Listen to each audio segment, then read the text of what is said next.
আসসালামু আলাইকুম। প্রিয় দর্শক, আজ একটু আন্তর্জাতিক আলোচনা করি। আন্তর্জাতিক এই কারণে যে এই যে ইরানের সঙ্গে যুক্তরাষ্ট্র এবং ইসরায়েল মিলেমিশে একসঙ্গে যে যুদ্ধ করছে, এটা আমাদের এখান থেকে অনেক দূরে, কিন্তু আমরা এটার প্রভাবকে অস্বীকার করতে পারছি না। এর প্রভাব আমাদের এখানে পড়েছে, আমাদের পেট্রোল পাম্পে পড়েছে, আমাদের তেলের বাজারে পড়েছে, জ্বালানি তেলের বাজারে, এবং সব মিলিয়ে আমাদের দ্রব্য মূল্যও পড়ছে। আর তারও চেয়ে বড় কথা, ইরান তো আমাদের পৃথিবীরই একটা অংশ, একটা মুসলিম কান্ট্রি সেটা। এবং তারও চেয়ে বড় কথা, এই যুদ্ধে ইরানের কোনো অংশগ্রহণের কোনো প্রয়োজনই ছিল না। ইরানের উপরে যুদ্ধটা আসলে চাপিয়ে দেওয়া হয়েছে। টোটাল জিনিসটা বলা হয়ে থাকে, এটা আমরা বলছি না, আমি আপনি বলছি তা নয়, কিন্তু যুক্তরাষ্ট্রের একাধিক বিশিষ্ট ব্যক্তি, যেমন ধরা যাক যুক্তরাষ্ট্রের শীর্ষ সন্ত্রাস বিরোধী একজন কর্মকর্তা মিস্টার জো কেন্ট, তিনি স্পষ্ট বলেছেন যে এই জিনিসটা ইরানের উপর যুদ্ধটা চাপিয়ে দেওয়া হয়েছে।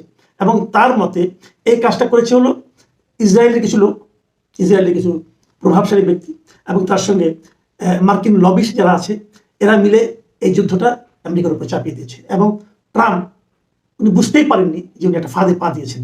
এটা কিন্তু অনেকেই বলতো, যেমন এইবার ট্রাম্প যখন ইলেকশন করে, ইলেকশনের আগে অনেকেই বলতো যে ট্রাম্প আগের বার যখন এসেছিলেন তখন উনি কোনো যুদ্ধে জড়াননি, এবং যুদ্ধ বিরোধী একটা ইমেজ নিয়ে কিন্তু ট্রাম্প এবার নির্বাচন করেছিলেন। এবং ওনার যে স্লোগানটা ছিল যে মেক আমেরিকা গ্রেট অ্যাগেইন, এর অর্থ হলো যে আমেরিকা কেবল আমেরিকাকেই প্রাধান্য দেবে, বাইরের কোনো দেশে তারা প্রাধান্য দেবে না। বাইরে এখানে সেখানে প্রতিটা যুদ্ধ কিন্তু খুব ব্যয়বহুল ব্যাপার, বাইরে যাবে, যুদ্ধ করবে, অনেক অর্থ অপচয় হবে, এই ঝামেলায় ট্রাম্প যাবে না, ট্রাম্প আমেরিকাকে নিয়ে ভাববে। কিন্তু এবার দেখা গেল দায়িত্বে আসার পরেই উনি সেই যুদ্ধেই কিন্তু আসলে জড়িয়ে ফেলেন। এবং তার হচ্ছে বড় কথা, ট্রাম্পের এই যে মেক আমেরিকা গ্রেট অ্যাগেইন, এই যে স্লোগানটা ছিল, যে ক্যাম্পেইনটা ছিল, এই ক্যাম্পেইনের মূল যে দুজন ব্যক্তি ছিলেন, একজনের নাম হলো টাকার কার্লসন এবং একজন টেইলর গ্রিন। এই দুজন কিন্তু এই স্লোগানটার পেছনে মূল ভূমিকা পালন করেছিলেন। এই দুজন লোকই এখন এই ট্রাম্প যে যুদ্ধ করছে তার বিরোধিতা করতেছেন। এই দুজনই বলেছেন, এবং ওনারা এটাও বলেছেন স্পষ্ট করে, ট্রাম্প সম্পর্কে একটা মন্তব্য করেছেন, খুবই এই মন্তব্য একটু আপত্তিকর মনে হবে আপনাদের কাছে। তিনি তারা বলেছেন যে ট্রাম্প আসলে পাগল হয়ে গেছে, এই যুদ্ধে আমেরিকার কোনো ফায়দা নেই। এবং ঘটনা কিন্তু তাই, এই যুদ্ধে আমেরিকার কোনো ফায়দা নেই। ভেনেজুয়েলার প্রেসিডেন্টকে উঠিয়ে নেওয়া, অথবা ইরাককে আক্রমণ করা, এই যে দেশগুলো আক্রমণ করা রাতারাতি, একদিন দুই দিন তিন দিনের মধ্যে কিন্তু দেশ শেষ হয়ে গেল। কিন্তু এরকম ফায়দা হাজার মাইল দূরে থাকে ইরানের কাছ থেকে আমেরিকা আদায় করতে পারবে না। কারণ ইরানের যে ভৌগোলিক যে অবস্থান, এখানে উপনিবেশ কায়েম করা ইরানের উপর খুব কঠিন। একটা দেশের উপর উপনিবেশ কায়েম করা, অন্য একটা দেশে সেটাকে শাসন করা, করায়ত্ত করে রাখা, করদ রাজ্যে পরিণত করা, এর জন্য কিছু কিন্তু উপাদান লাগে, কিন্তু সেই উপাদানগুলি একটাও ইরানের সঙ্গে নাই।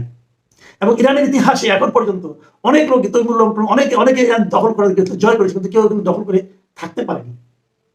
ইরানের একদিকে পাহাড় পর্বত শৃঙ্গ আছে অনেকগুলো, একদিকে পর্বতমালা। আরেকটা জিনিস হলো কালচার, ইরানের কালচার কিন্তু খুবই পার্সিয়ান কালচার কিন্তু খুবই রিচ। কালচারালি যে দেশ খুব সমৃদ্ধ হয় তাকে প্রধানত করে রাখা কিন্তু খুব কঠিন। এবং এখান থেকে আমেরিকা তাহলে কি গেইন করবে? কিচ্ছু গেইন করার নাই আমেরিকা। তাহলে আমেরিকা এটা করছে কেন? অনেকে বলছে যে ইসরায়েলের পাকে পরে কাজটা করছে। আপনারা জানেন ট্রাম্পের মেয়ের জামাই কিন্তু কুশনার, সে কিন্তু ইহুদি, এবং তারও এখানে একটা বড় প্রভাব আছে এখানে যুক্ত হওয়ার ক্ষেত্রে। ট্রাম্প এখন বড় ঝামেলা যেটা, পুরো ইউরোপ এখন বড় ঝামেলা যেটা পড়েছে ট্রাম্প সহ, এটা হলো গিয়ে তেলের দাম। প্রত্যেকটা দেশে কিন্তু তেলের ক্রাইসিস শুরু হয়ে গেছে, তেলের দাম বাড়তে শুরু করেছে।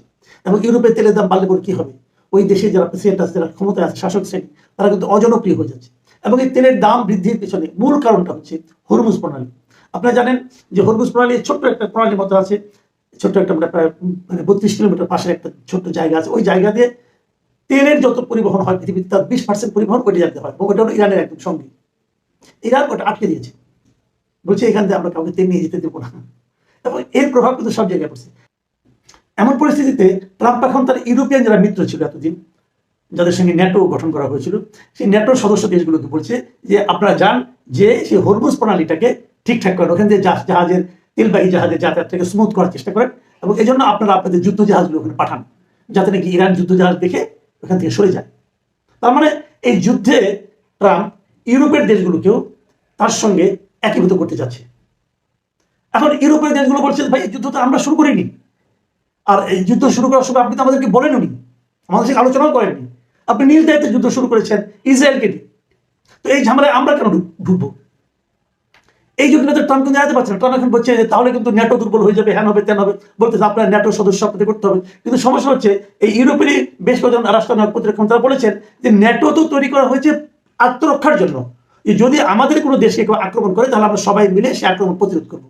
কিন্তু অন্য একটা দেশকে যখন আমরা আক্রমণ করতে যাবো তখন তো ন্যাটোর কোনো ভূমিকা নেই, কারণ আপনি তো ন্যাটোভুক্ত দেশগুলির সঙ্গে কথা বলে তারপর আক্রমণ করেননি, আপনি আপনার মতো করে আক্রমণ করছেন। এখন আপনি সামলান। কথা কিন্তু সিম্পল, আপনি ওনাদের কথাগুলি শুনলে পরে আপনারা কিন্তু ব্যাপারটা বুঝতে পারবেন। যেমন ধরেন যুক্তরাষ্ট্রের যে প্রধানমন্ত্রী আছেন কিয়ার স্টারমার, উনি কি বলেছেন? উনি গত সোমবার দিন একটা সংবাদ সম্মেলন করেছেন এবং সেখানে উনি বলেছেন যে তার দেশ ইরানের সঙ্গে বিস্তৃত এই যুদ্ধে জড়াবে না। এবং তিনি স্পষ্ট করে বলেছেন, আমি পরিষ্কার করে বলতে চাই এটি ন্যাটোর কোনো অভিযান নয়, আর কখনো সেভাবে ভাবাও হয়নি। তার মানে যুক্তরাজ্য মানে ইউকে, ব্রিটেনকে, ইংল্যান্ডকে আর কি যুক্তরাষ্ট্র তার সঙ্গে পাচ্ছে না। জার্মানির প্রতিরক্ষামন্ত্রী কি বলেছেন? জার্মানির প্রতিরক্ষামন্ত্রী বরিস পিস্টেরিয়াস বলেছেন যে এটি আমাদের যুদ্ধ নয়, আমরা এটি শুরু করিনি। ক্লিয়ার? এবং তারা বলছে যে আমরা এটার একটা কূটনৈতিক সমাধান চাই, যুদ্ধের মাধ্যমে সমাধান নাই।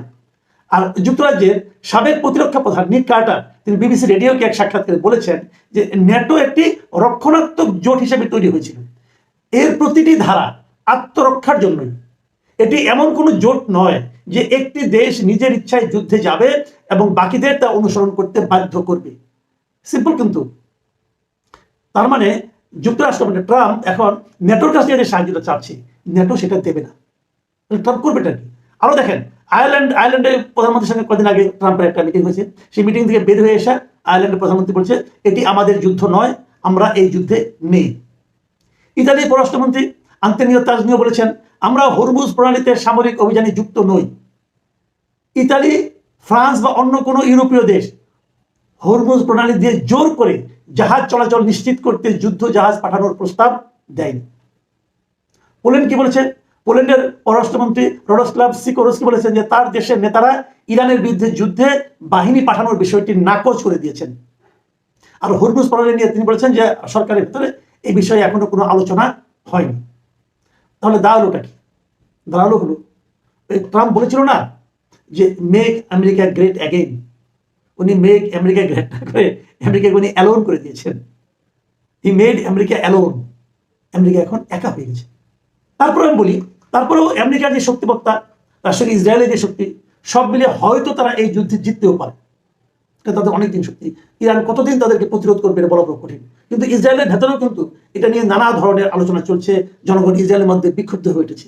কারণ ইরানের যে মানে যে সমস্ত সেলগুলো, যেগুলো যে সমস্ত আক্রমণগুলি ইসরায়েলের উপর চলছে, ইসরায়েলও কিন্তু অনেকটা ধ্বংসস্তূপে পরিণত হচ্ছে অনেকগুলি নগরী ইসরায়েলের। ইসরায়েলের সাধারণ মানুষ এই যুদ্ধকে চাচ্ছে না। এবং একটা বেসিক প্রশ্ন, আপনারা একটু যারা পড়াশোনা করছেন এবং জানেন, বিভিন্ন পত্রপত্রিকা দেখেন, একটু খোঁজ নিয়ে দেখেন, একটা প্রশ্ন মাথায় নেন যে এই যুদ্ধটা কেন অবধারিত ছিল? কেউ বলতে পারবেন না। ইরান এমন কি করেছিল যে কারণে ইরানকে আক্রমণ করতে হবে? কেউ বলতে পারবে না। ইরান কারোর জন্য হুমকি ছিল সেটাও বলতে পারবে না। এই যে আপনি আমেরিকার লোকজনকে দেখলেন, আমেরিকান যে প্রতিরক্ষা বিষয়ক যে সন্ত্রাসবাদী যে ভদ্রলোক, উনি তো নিজেই বলেছেন যে কেন কিন্তু বলেছেন যে ইরান এমন কিছু করেনি যার কারণে এই যুদ্ধটা মানে খুবই প্রয়োজনীয় ছিল। ফলটা কি? ট্রাম্প মাঝে মাঝে সংবাদ সম্মেলন করতেছেন, করে বলতেছেন আমরা যুদ্ধে জিতে গেছি, আমরা যে কোনো সময় ইরানকে শেষ করে দিতে পারি, অমুক করতে পারি, তমুক করতে, মানে তার মানে কথা ফুল। আপনি দেখবেন, আপনার যদি সোশ্যাল মিডিয়ায় যান দেখবেন ট্রাম্প নানা রকম বক্তব্য দিচ্ছে, সেই বক্তব্যগুলো কিন্তু রিল আকারে বেরোচ্ছে এবং প্রত্যেকটা ফানি, খুবই ফানি। ওনার কথাবার্তা খুবই এলোমেলো হয়ে গেছে, লোকটার বয়স হয়েছে এবং কথাবার্তা কিন্তু খুবই এলোমেলো হয়ে গেছে। উনি কিন্তু কথাবার্তার মধ্যে কোনো ধারাবাহিকতা রাখতে পারছেন না। এই বলতেছেন আমরা যদি জিতে গেছি, আপনি যদি জিতেই থাকেন তাহলে আবার ইউরোপিয়ানদের হাতে পেয়ে ধরতেছেন কেন যে আপনারা আসেন? এটা একটা কমন সেন্সের ব্যাপার না?